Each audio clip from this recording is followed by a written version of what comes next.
The Fall of the People's Democratic Republic of Amerika. Author Othniel Max Daves. In the alternative reality, the People's Republic has reimagined the old capital of Washington, D.C., which now stands as a stark contrast to the rest of the United States, which has become a dystopian landscape of freedom and liberty without restraints, with the District of Columbia having adopted a communist system in a bid to address the deep inequalities and political strife that once defined it. This transformation was not sudden but resulted from decades of socio-political evolution, grassroots activism, and a series of pivotal events that reshaped the city's identity and governance. The city is renamed the People's Capital to reflect its new socio-political ideology, emphasizing communal ownership and egalitarian principles. The streets once named after presidents and founding fathers have been renamed in honor of activists, workers' leaders, and international figures who represent the struggle against inequality and oppression. The government operates under a system of direct democracy, where policy decisions are made through community assemblies that meet regularly in neighborhoods across the city. These assemblies are the cornerstone of governance, ensuring that every citizen has a voice in the decision-making process. The People's Assembly, a large gathering held in the heart of the city, is where major decisions are ratified, reflecting the collective will of the citizenry. Economically, the city's transformation is profound. Major industries and services are nationalized, operated by worker collectives that ensure equitable distribution of resources and income. Healthcare, education, and housing are guaranteed rights, funded by a progressive taxation system that heavily taxes the wealthy and corporations. The city's skyline, once dominated by the monuments of old, now features community centers, cooperatives, and green spaces designed to serve the needs of all residents equally. Culturally, the People's Capital is vibrant, with art and expression thriving under the patronage of the state. Artistic endeavors, once a luxury of the elite, are now accessible to all, with public art projects and performances a common sight in every neighborhood. The city's museums have been transformed to reflect the diverse histories and contributions of all communities, not just the powerful. Foreign policy, too, reflects the city's communist ideals. The People's Capital has established relationships with other socialist and communist states, advocating for a new international order based on cooperation, peace, and mutual aid. It hosts summits and conferences aimed at addressing global inequalities, climate change, and disarmament, positioning itself as a leader in the fight for a fairer world. However, this transformation is not without its challenges. The People's Capital faces constant threats from external forces that view its existence as a threat to the capitalist order. Economic blockades, espionage, and propaganda campaigns are regular occurrences, as are internal debates about the direction of the revolution and how best to safeguard its achievements. In this narrative, the People's Capital represents both a utopian vision and a complex, living experiment in communist governance. It is a city that has boldly reimagined what is possible when communities come together to build a society based on equity, cooperation, and shared prosperity. The twilight of ideals. In the heart of the People's Democratic Republic of Amerika, the People's Capital glimmers as a beacon of what might be, surrounded by a nation fractured by its unrestrained pursuit of freedom and liberty. Yet, as the dusk creeps across the skyline, casting long shadows over the community centers and green spaces, a sense of unease begins to stir within the utopian dream. Mikhail, a seasoned member of the People's Assembly and a fervent believer in the cause, finds himself walking the renamed avenues of the People's Capital. The streets, once symbols of a hierarchical past, now bear the names of revolutionaries and martyrs, yet their significance feels overshadowed by an emerging threat, not just from without, but from within. As Mikhail approaches the central square, the sight of children playing by the communal gardens, under the watchful eyes of their elders, offers a momentary solace. It's a vivid reminder of the society they've fought to create, where the needs of the many are placed above the desires of the few. But the peace is fleeting. The assembly is set to convene under the dimming light, and as Mikhail takes his place among his peers, the agenda is clear, addressing the dual threats of external sabotage and internal dissent. Recent reports of espionage have shaken the community's faith, with accusations flying, breeding paranoia. The solidarity that once fortified them now seems brittle. The ideals we cherish are under siege. Mikhail begins, addressing the assembly with a mix of defiance and sorrow. From without, the capitalists seek to encircle and strangle us with blockades and spies. Yet, it is the enemy within that we must also guard against, the creeping doubt, the loss of faith in our collective vision. The debate that follows is heated, with voices rising in passion and fear. Some call for stricter controls, surveillance to root out dissent, while others plead for openness, fearing the loss of the very freedoms they sought to protect. The balance between security and liberty, always delicate, now hangs by a thread. As the assembly adjourns, no resolution reached, Mikhail finds himself lingering in the square, lost in thought. The communal artworks that adorn the public spaces, once vibrant, now seem to echo the complexity of their struggle. The murals, depicting scenes of unity and perseverance, now carry an air of melancholy, a premonition of challenges yet to come. The news from the border is disheartening. Reports of skirmishes, of capitalist provocateurs inciting unrest, underscore the external threat. Yet, it is the internal strife that weighs heavily on Mikhail's heart. The dissent is not just ideological but personal, as old friends find themselves on opposite sides of an ever-widening chasm. As the night deepens, Mikhail's walk takes him past the community centers and educational hubs, the heartbeat of their revolution. The laughter and debate that once filled these spaces now seem subdued, as if the community itself holds its breath, uncertain of the future. The people's capital, for all its beauty and ambition, stands at a crossroads. The ideals that birthed it, of equity, cooperation, and shared prosperity, now face the ultimate test. Will the light of the utopian dream endure, or will it be extinguished by the twin forces of external aggression and internal division?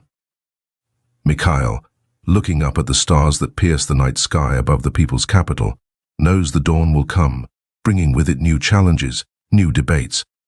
But the twilight of ideals, he realizes, is not just a moment of doubt, but a crucible for transformation.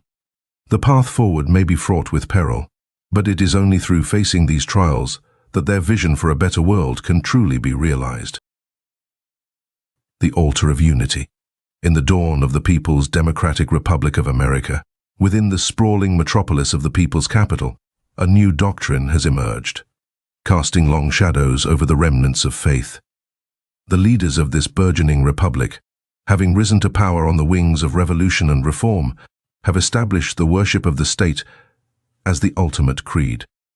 Here, in the heart of a society striving for utopia, belief in any deity other than the collective will of the people is not just frowned upon but seen as a direct affront to the very foundations of their new world.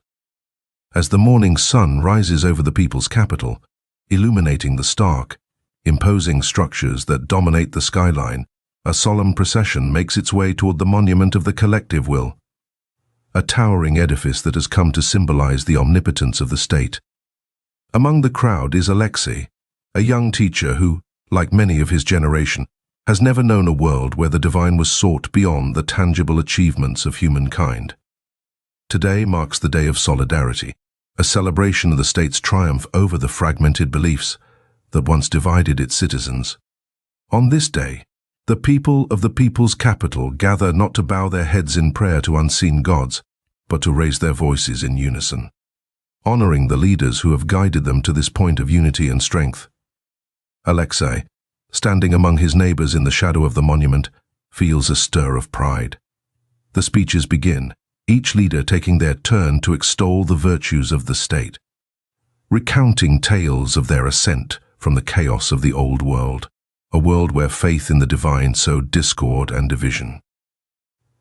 Yet, as the rhetoric soars, a seed of doubt takes root in Alexei's heart.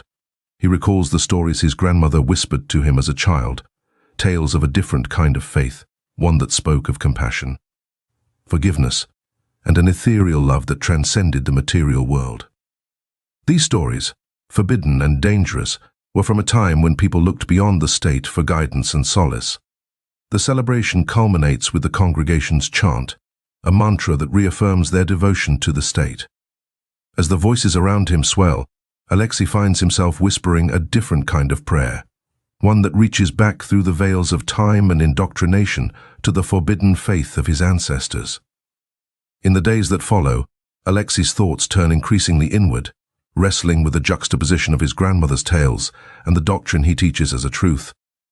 The state, in its quest for unity, has erected an ideology that leaves little room for the spiritual or the mystical. Yet, the human soul, Alexei realizes, yearns for a connection to something greater, something that cannot be fully encapsulated by monuments of concrete and steel. As he walks the streets of the people's capital, past the banners and the ever-watchful eyes of the state, Alexei begins to see the city differently. The grandeur of the architecture, the solemnity of the ceremonies, and the omnipresent images of the leaders, all designed to inspire awe and fealty, now seem to mask a deeper emptiness, a void where individual thought and spiritual longing have been systematically excised. Alexei stands once more before the monument of the collective will, but this time he is alone, the crowds of the day of solidarity long dispersed. As he looks up at the towering figure of the state personified, he whispers a silent vow. In a world where the worship of the state seeks to supplant all else, he will keep the flame of belief, of wonder and spiritual inquiry, alive within him. For Alexei understands now that true unity cannot be mandated or sculpted, but must grow, wild and untamed, in the hearts of individuals. He begins to wonder if the world outside of their secular utopia is actually not the enemy to the state that he was taught. The eye of benevolence.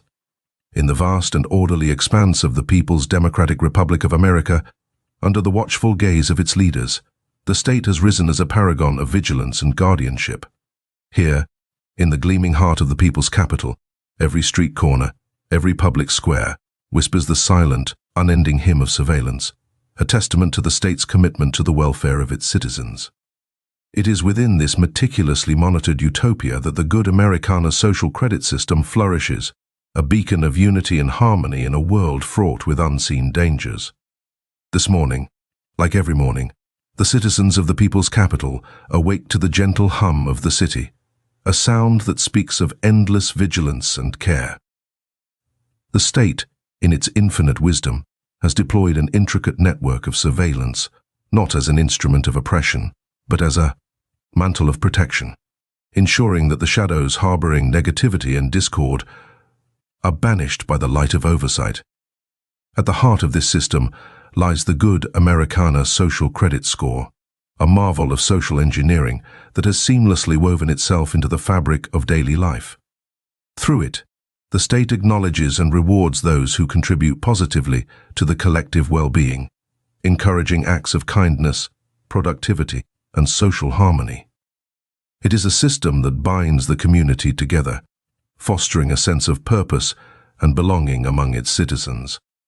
Elena, a model citizen and a fervent advocate for the state's vision, embodies the virtues that the good Americana social credit system seeks to promote. Her day begins with a notification on her state-issued device, a message that fills her with pride. Her social credit score has increased, a direct reflection of her dedication to the principles that guide the people's capital. As Elena walks through the city, her path illuminated by the soft glow of surveillance drones overhead, she reflects on the beauty of this system. The streets around her are pristine, the air filled with the harmonious chatter of contented citizens.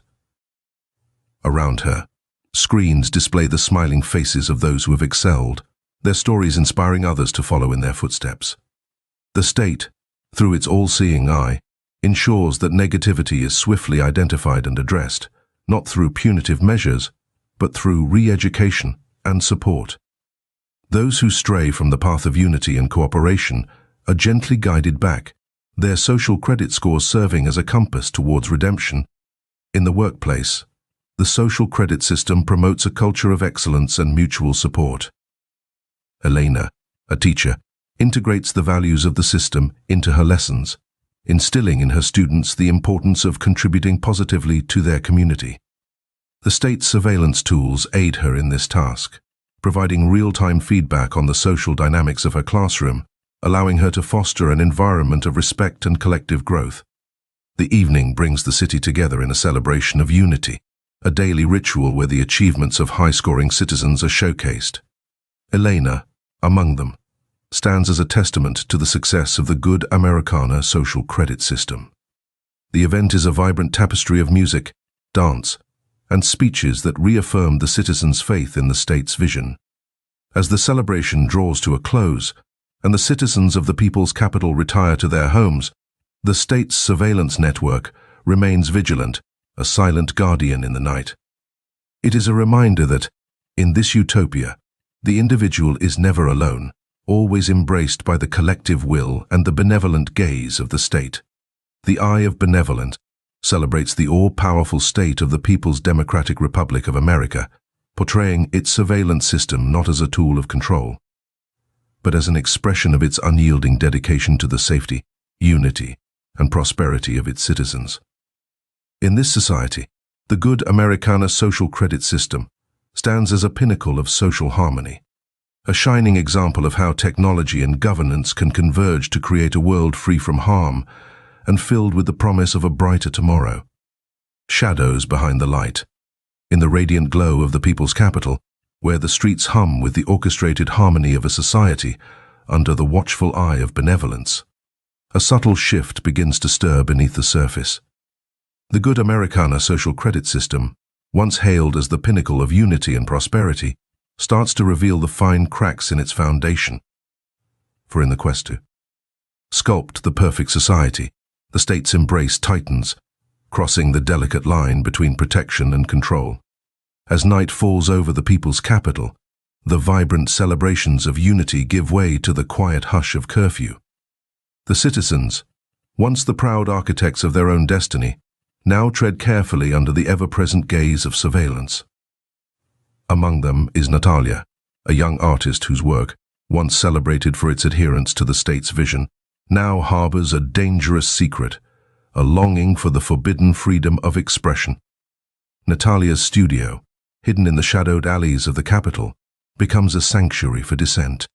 Her latest piece, a mural that stretches across the vast canvas of the wall, is a departure from the glorified images of the state. Instead, it whispers of the untold stories, the stifled voices that have been lost in the relentless march toward utopia.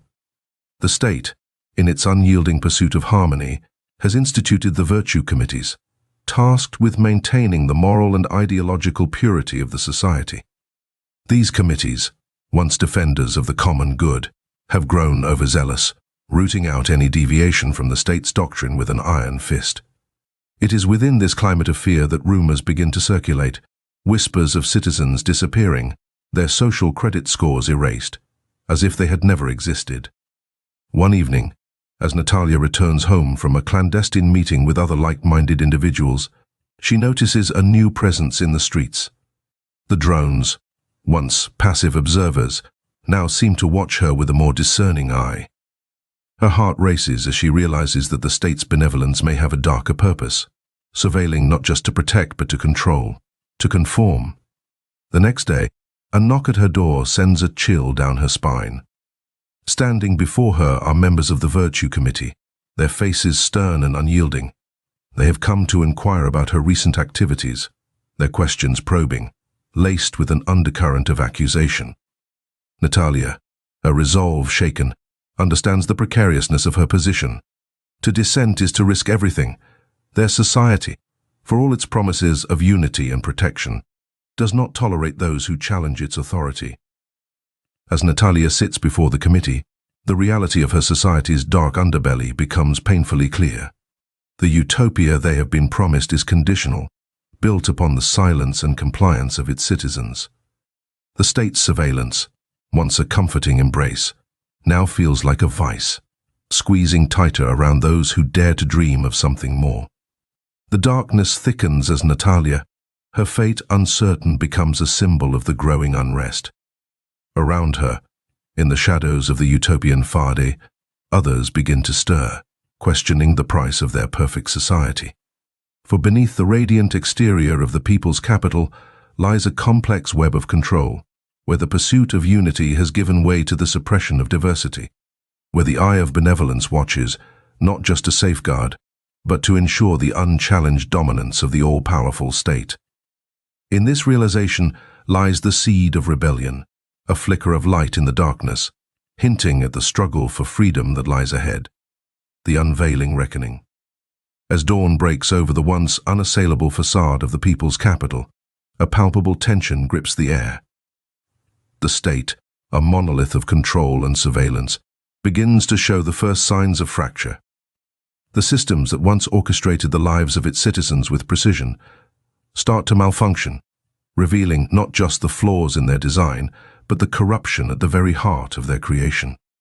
The eye of benevolence, the all-seeing symbol of the state's protective gaze, flickers and dims, its surveillance network stuttering into chaos.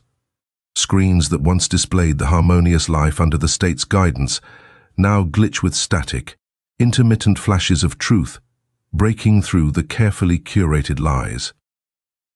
The good Americana social credit system, the backbone of societal order, fails unpredictably, casting doubt and confusion among the populace.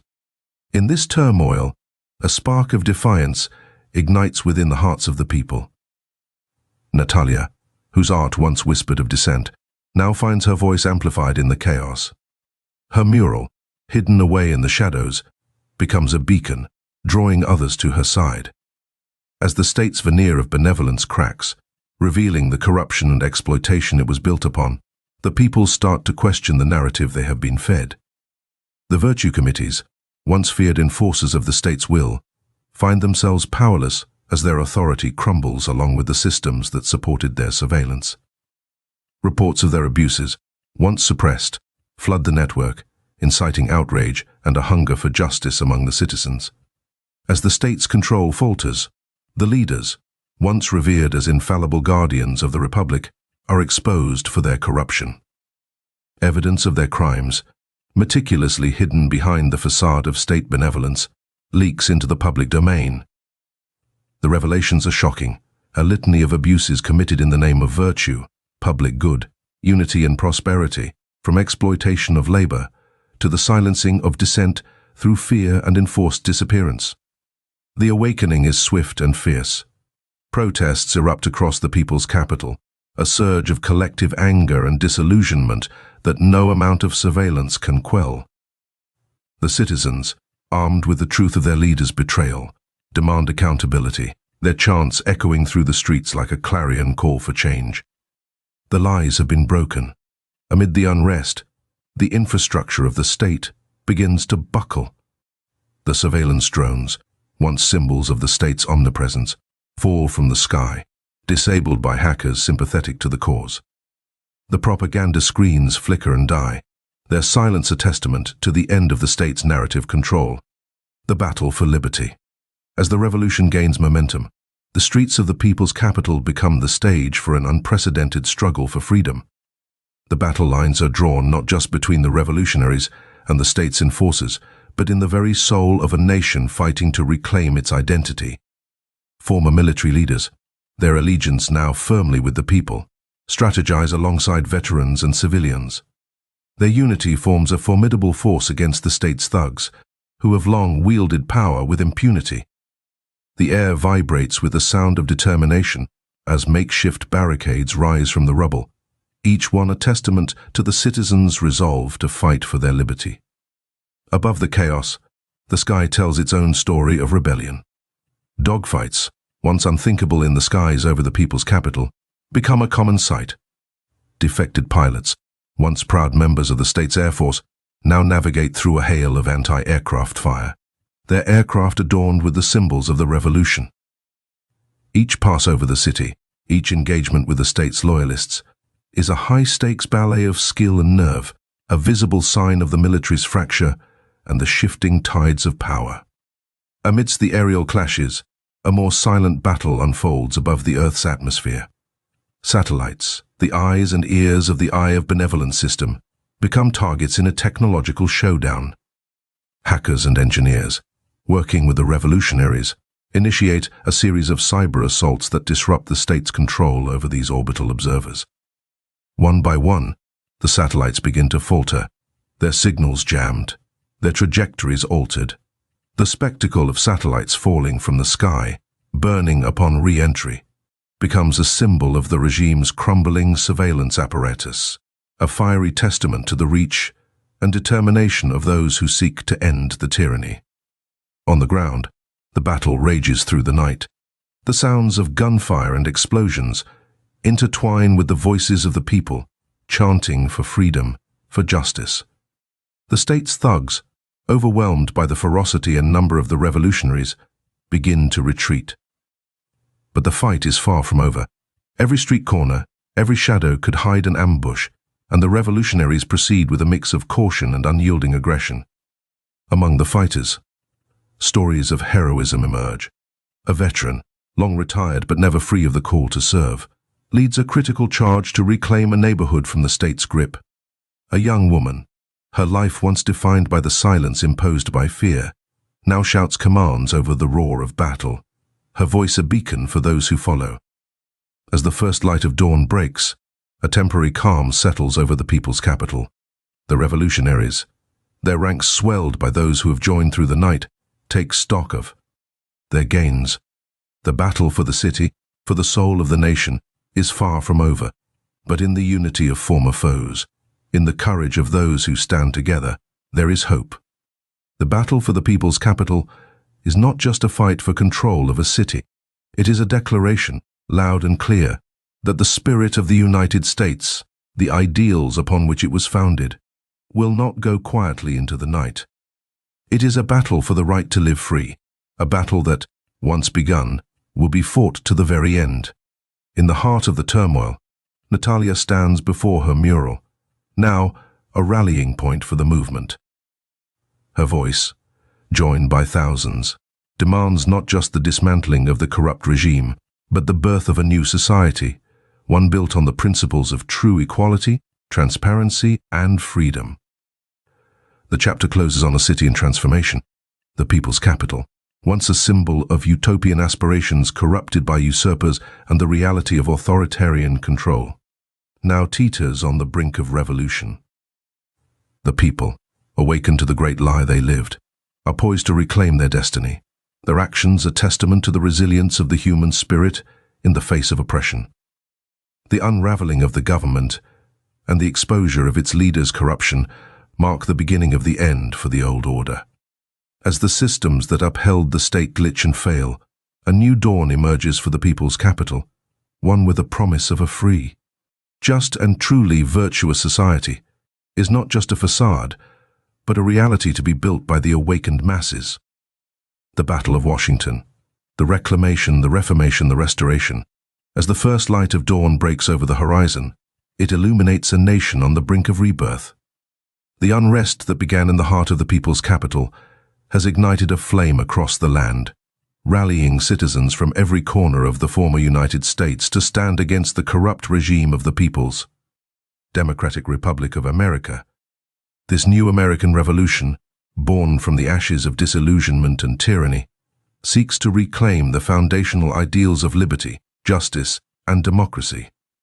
The movement, diverse in its membership but united in its purpose, organizes swiftly. Veterans and civilians, young and old, from the sprawling metropolises to the rural heartlands, come together, driven by the shared vision of restoring the United States of America. The Internet, once a tool for surveillance and propaganda, becomes a beacon of hope and coordination, spreading messages of resistance and solidarity. The battle to remove the corrupt leaders and their enforcers is both literal and ideological. In the people's capital, strategic strikes on infrastructure vital to the regime's control cause chaos among its ranks.